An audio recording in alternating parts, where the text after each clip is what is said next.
The international condemnation of an Israeli airstrike that killed 7 aid workers, including Australian Zomi Frankham in Gaza, is intensifying this morning.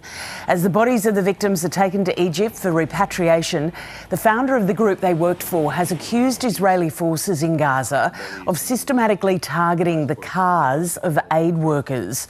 World Central Kitchen is accusing Israeli forces in Gaza of systematically targeting the cars, and the World Health Organization has weighed in, calling for humanitarian workers to be protected. The founder of World Central Kitchen spoke in the US state of Virginia a short time ago. Our North America correspondent Carrington Clark joins us now from Washington. Carrington, good morning. So what did the chief have to say? Yeah, good morning to you. Jose Andres is a well-known figure here in Washington, D.C., both through his restaurant empire, but also his international humanitarian work.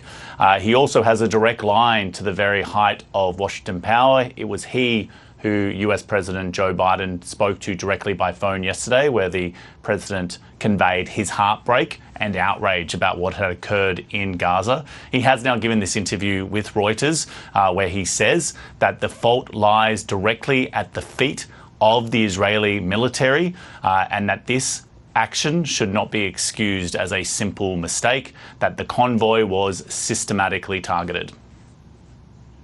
So this was not just a bad luck situation where, we dropped the bomb in the wrong place, or no, this was over 1.5, 1.8 kilometers with a very defined humanitarian convoy that had signs in the top, in the roof, a very colorful logo that we are obviously very proud of, but that's very clear who we are and what we do. But what I know is that we were targeted deliberately, non-stop, until everybody was dead in this convoy.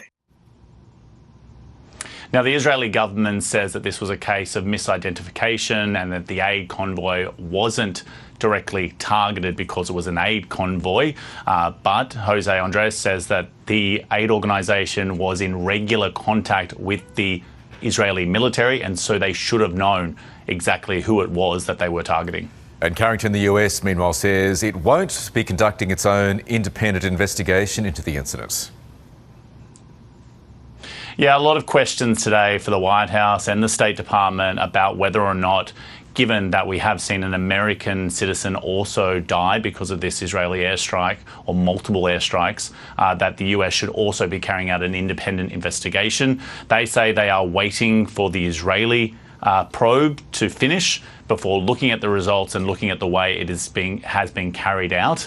But the situation for the people in Gaza continues to deteriorate. Not only has World Central Kitchen now stopped all its aid deliveries, but we've also heard from the United Nations that it will be stopping its nighttime deliveries of aid because of the situation, while they try to assess exactly what security concerns are currently present.